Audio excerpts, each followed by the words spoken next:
자, 현재 우리나라 증시의 주가 모형에 대해서 좀 이야기를 할까 합니다. 아직도 종목군들의 주가가 어떻게 형성되는지 그 모형을 몰라서 이렇게 이야기하시는 분들이 좀 많은 것 같아서요. 한국 증시가 지금 어떤 형태의 주가 모형이 존재하는지를 좀 이야기를 하겠습니다. 자, 일단은 아주 극소수지만 요런 종목의 유형이 있습니다. 자, 보시면 이 종목은요. 장기적으로 주가가 하락을 했잖아요. 그죠? 2021년도부터 계속 하락했죠. 이게 반도체 관련주거든요. 하락하다가 최근에 이렇게 올랐어요. 그런데 오늘 증시 폭락했잖아요. 폭락했는데도 주가는 연중 고가 코앞에 양봉으로 끝났습니다. 그리고 외국인이 지금 엄청 주식 팔고 있잖아요. 근데 얘는 기관과 외국인이 지금 사들이고 있죠. 그죠? 요런 지금 상태인데요. 얘는 주가 모형이 왜 이렇게 걸렸는지를 좀 봐야 됩니다. 소수긴 하지만 얘는 왜 이렇게 됐냐 그러면 이 주가 상승이 시작점이 왜 시작되는지를 아셔야 되는데요. 작년 올해 우리 요때는 탄핵 걸리고 계엄령 걸릴 때였잖아요. 근데 얘는 상승을 했어요. 그죠? 왜 상승을 했느냐 그러면은 이 자회사가 반도체로 뭐 상당히 많은 이익을 낼 때도 주가가 안 갔어요. 이 종목은요. 작년에도 이 반도체주들이 고가 엄청나게 올랐는데도 이 종목은 주가가 안 갔어요. 이런 식으로 안 가다가 왜 이때부터 상승을 했느냐는 얘기죠. 이때는 증시가 안 좋았을 때잖아요. 그죠? 왜 그랬냐 그러면은 이 종목은 행동주의 펀드가 개입된 것으로 지금 보고 있습니다. 보시면은 이제 뭐 언론에서 이렇게 보면은 행동주의 활동하고 있는 뭐 펀드는 많죠. 펀드는 많은데 보시면은 이제 VIP 자산운용 이렇게 하고 지금 7% 정도의 지분을 이렇게 좀 갖고 있죠. 어쨌든 간에 이렇게 활동을 하고 있는데 그 활동 기간에 어떤 뉴스가 있었냐 그러면은 자회사 자사주소가 그 다음에 자회사 모회사 얘가 모회사죠. 배당 확대 뭐 감액 배당 이익 배당 확대 뭐 이런 것들을 해가지고 배당 수익률이 높으니까 이제 안전마진이 높아지잖아요. 그죠? 그러니까 이제 지금 오르고 있는 그런 구조입니다. 이게 이제 첫 번째 주가 모형이에요. 그런데 지금 이들이 지금 확대해 나가고 있죠. 아직은 이제 저기 하긴 하는데 요 같은 경우도 지금 VIP 자산운용에 지금 이게 들어가 있죠, 지금. 그죠? 아직까지는 경영성과 나오진 않았어요. 그래서 DY 파워, DY 요 그룹주입니다. 그죠? 이제 요거 우리가 좀 이렇게 분석을 좀 해봐야 될 겁니다. 요 기업의 내용들이 있어서 아마 분석하다 보면 재밌는 거 발견하게 될 거예요. 자, 어쨌든 이런 식으로 행동주의가 개입되어 있는 그런 종목군들이 있습니다. 그래서 이런 형태의 개별 모형이 존재합니다. 자, 이게 첫 번째고요. 얼마 되진 않지만 그 다음에 주가 모형은 또 어떤 게 있냐면요. 소외된 상태에서의 배당주들이 있어요. 배당주들이 있는데요. 배당주들이 주가가 안 오르는 기질이 있어요. 왜 그러냐면요. 이것 때문이에요. 어, 예를 들어서 A 종목 5% 배당, B 종목 5% 배당이잖아요. 예를 들어가지고. 그래서 투자자, 매력이 있어. 이거 사야지. 그럼 어떻게 사냐면요. 밑에다 쳐박아서 사요. 아니면 얘 사면 되지. 얘가 주가가 날아가 버렸어요. 그럼 얘 사면 되지. 이런 식이거든요. 그래서 주주들이 밑에다 처박아 놔요. 주가가 안 오르잖아요. 그런 상태에서 이제 주식을 보유를 해요. 누군가가 팔아서. 그죠? 그런데 만약에 얘가 주가가 떨어져서 배당이 10% 됐다면 이거 집어 던져버립니다. 던지고 일로 가거든요. 그러면 어떻게 돼? 주가 이렇게 빠져요. 그래야 배당 투자자들도 좀 이런 식으로 매매하면 안 돼요. 그죠? 또 반대로 주가가 올랐어요. 5%에서 주가가 오르면 이제 3%로 배당률이 떨어진데 얘가 5%다 하면 집어 던지고 넘어가 버립니다. 그럼 어떤 사태가 벌어지냐면 실질적으로 기업 가치는 성장하는데 주가는 계속 괴리율이 생기죠. 당연히 PBR이 벌어지게 돼요. 이게 우리나라 배당 투자자들의 문제 중에 하나입니다. 뭐 당연할 수도 있다고 생각할 수는 있겠지만요. 이게 자기 밥그릇에 자기가 없는 거거든. 그죠? 어쨌든 간에 그래서 이런 식으로 봅니다. 그래서 여러분들 이렇게 소외주들 중에 거래는 없는데 아무런 이유도 없이 떨어진다 그러면 그 배당 투자자 집어 던졌다고 생각하시면 돼요. 그래서 이런 형태의 모형이 있습니다. 그 다음에 마지막 하나의 모형은요. 일명 말하는 지수 투기와 모형입니다. 예를 들어서 이런 거예요. 거대 세력이 특히 대표적인 게 외국인과 기관이거든요. 이런 세력들이 예를 들어서 한국 증시가 500포인트에서 1000포인트로 오를 수 있어. 라는 결론이 나면 파생 레버리지의 대규모로 포지션을 구축합니다. 그 다음엔 어떻게 해요? 프로그램 매매로 바스켓으로 이제 여러 종목을 담아서 프로그램 매수를 때립니다. 올라가겠죠. 개인들이 우르르 덤벼. 그럼 작은 돈으로 많이 오르겠죠. 그럼 여기서 광범위한 레버리지 수익이 발생이 돼요. 그런 다음에 위에서 공매도 받고 그 하락 포지션을 바꾸고 파생을 바꾸고 프로그램 때려서 갖다 엎어버립니다. 자, 이 과정에서 어떤 종목은 탄력적으로 크게 오르고요. 어떤 종목은 지수만큼 움직입니다. 어떤 종목은 안 올라요. 왜 안 오르냐 그러면 위에서 자꾸 누군가가 매도질을 해. 그죠? 허생전에 매점 매석이 없어. 조금만 오르면 그냥 후다닥 후다닥 갖다 때려버리니까 또 중소형주, 대표적인 중소형주일 수 있는데 중소형주에도 프로그램 매수가 들어갔는데 한계가 있어요. 그죠? 그러다 보니까 이제 지수는 이렇게 올랐는데 지수만큼 못 오른 종목이 생기게 되는 거죠. 그러다가 이제 이런 요건이 돼서 프로그램 매도 갈겨버리면 이제 같이 빠져버리는 겁니다. 오늘처럼. 그러니까 어떤 사태가 벌어지냐면 지금처럼 맛집 투어로 막 덤빈 종목 이렇게 가버리고 그죠? 그렇게 안 된 놈은 계속 이렇게 때리고 내려오는 거예요. 프로그램에 의해서.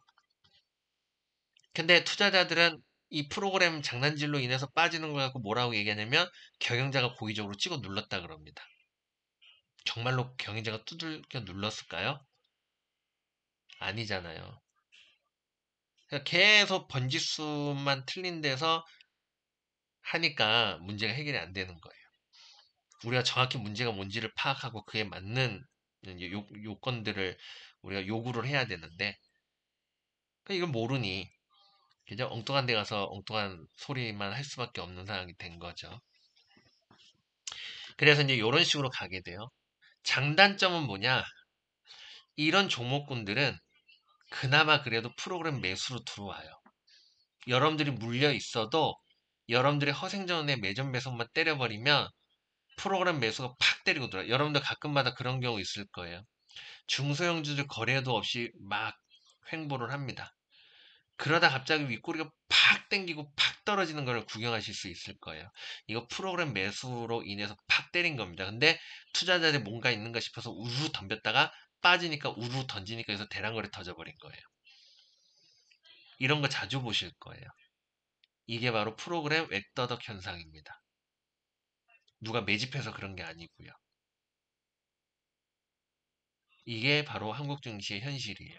그래서 굳이 몇 가지로 나누자면 세 가지 정도의 주가 모형이 존재하게 됩니다.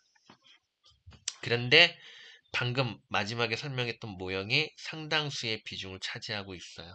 그래서 이제 특히 중소형주, 거래 없는 중소형주들은 프로그램이 지배를 하고 투자자들 그 뒤를 쫓게 됩니다. 그럼 프로그램은 작은 돈으로 주가를 가지고 놀 수 있는 구조가 되게 돼요. 그래서 오를 때는 못 오르고 내릴 때는 신나게 내리는 겁니다. 프로그램 매도에 의해서. 그래서 투자자들이 그런 종목의 경우에는 매물을 내주면 안 돼요. 근데 매물을 막 갖다 내줘 버리니까 프로그램 매수가 매도로 돌변해 갖고 끌어내리는 겁니다. 아시겠죠? 그래서 이렇게 주가 모형으로 나눠서 볼 수 있습니다. 자, 그러면 한국 증시의 주가 합리성을 가지기 위해서 대표적인 예로 한국 증시의 주가 모형은 역사적으로 몇 가지가 있었어요. 그거 한번 좀 얘기를 해볼게요. 간단하게. 항상 그랬던 거 아닙니다. 한국 증시가요. 자, 보시면은요, 역사가 있어요. 모형에 대한. 자, 우리가 2000년도 이전에는요, 독재 정권 시대였어요. 물론 문민정부가 들어서긴 했지만, 그 습성, 이런 것들은 남아있게 되죠. 문화나 이런 것들은. 그래서 사실상은, 이때에는 과거의 습성이 고스란히 남아있던 때예요. 보시면 이때 당시 500포인트에서 1000포인트를 계속 왔다 갔다 했습니다. 이때 당시에는 8% 성장을 했어요. GDP가요. 고성장했죠. 그러나 한국 증시는 장기 박스권에 왔다 갔다 했습니다. 왜 그랬을까요? 이때 당시에는 인터넷도 없었고 언론도 독재에 통제되어 있었고 인, 어, 그래요. 그런데다가 대중화도 되지 않았어요. 말 그대로 권력화되어 있죠. 기업가의 경영자의 친구의 친구. 그죠? 그 다음에 정치인들. 이런 식으로 구성되어 있어요. 그런 상황에서 정보 생산은 누가 해요? 경영자가 하죠? 먼저 사죠? 그때는 또 그런 법도 없었어요. 먼저 사, 그 다음에 정치인들, 권력가들, 친구의 친구. 이렇게 정보를 유통합니다. 그러면 어떻게 되느냐? 먼저 사는 사람이 유리하게 돼요. 이걸 우리는 세력화라고 합니다. 정보 계층화, 세력화라고 얘기죠. 세력화가 될 수 있겠죠. 인터넷도 없고, 견제 세력도 없고, 그잖아요. 그렇다고 대중들이 배운 것도 없어. 그런데 대중화되어 있지도 않아. 그러다 보니까 힘의 논리에서 움직이게 돼요. 그러다 보니까 주가는 기업 가치와 무관하게 움직이고 재료에 움직이고 작전에 움직이게 됩니다. 그래서 이때 당시에는 작전주가 유행이었어요. 야, 우리 작전주 합시다. 깜빵 가는 일 없었어요. 지금은 그런 얘기하면 큰일 나죠. 그죠? 이런 게 바로 과거의 주가 모형이었어요. 그러다가 외환위기가 터집니다. 터질 수밖에 없겠죠. 한국 증시 지금 이런 식으로 하잖아요. 외환위기 터집니다. 외환위기가 아니라도 경제위기 터질 수 있어요. 그런 식으로 장난질 치면 안 됩니다. 근데 지금 너나 나나 할 것이 장난질 치고 있잖아요. 어쨌든 지금의 증시는 딱 요 짝입니다. 한쪽에 왕창 몰아제껴버리고 그죠. 어쨌든 간에 그래서 주가의 모형은 V자 형태를 지녔습니다. 단기간 내에 폭등하고 장기간 조정받아요. 이게 바로 이때의 모형입니다. 그러다가 외환위기 터지면서 홈 트레이딩이 생기면서 대중화가 되기 시작했고 뮤추얼 펀드가 탄생을 하게 되고 인터넷이 탄생하게 되고 문민정부가 들어서면서 언론이 말을 함부로 할 수 있는 시대가 도래하게 됩니다. 그죠? 그리고 워렌 버핏이 피터 린치 사상과 철학과 이론이 한국에 상륙하게 되고 심지어는 자본까지 들어오게 됩니다. 그러면서 한국에서 가치 투자라는 것이 조명받게 돼요. 그래서 이때 당시에 기업들의 주가 모형은 BPS를 따라가게 됩니다. 10개 중에 8개 정도가 BPS를 따라가게 되고 나머지는 작전이죠. 왜? 과거의 습성이 남아있으니까. 대부분 이제 동전주들입니다. 동전주들이 작전에 걸리고 그것을 제외하고는 대부분은 BPS에 연동돼. 그래서 현재 30년 넘는 역사를 갖고 있는 기업들을 한번 과거의 BPS랑 주가를 쫙 그려보세요. 그러면 BPS를 유사하게 따라가다가 미국의 서브프라임 사태 이후로부터 그게 바뀌기 시작합니다. 아시겠죠? 근데 어쨌든 그때 당시에는 BPS에 최대한 연동해서 움직이는데 원래 정상적인 주가는 기업 가치가 이렇게 되면 이렇게 움직이는 게 정상이에요. 근데 한국 증시는 어때요? 그러지 않죠? 지금 이렇게 되어 있습니다. 대표적인 증거가 있죠? 자, 보시면은 요 기업이에요. 요 기업 보시면은 어, 요때 2011년도부터 주가가 계속 빠지지 장기적으로. 근데 이 기업은 2011년도부터 실적이 계속 우상향 중이에요. 겁나게 웃긴 일들이 벌어지고 있는 거죠. 근데 이런 종목군들이 한두 개가 아닙니다. 언제부터? 2011년도 또는 2008년도 미국의 서브프란 사태 이후로부터 그런 일이 시작이 되게 됩니다. 왜 그런 일이 벌어졌을까요? 이때 당시에는 친기업 정책이 시작이 됩니다. 그리고 미국의 서브프라임 유로존 사태가 터지게 되죠. 횡령배임하는 기업들이 속출하게 되고 의견 거절 이런 것들이 유행이 터지기 시작합니다.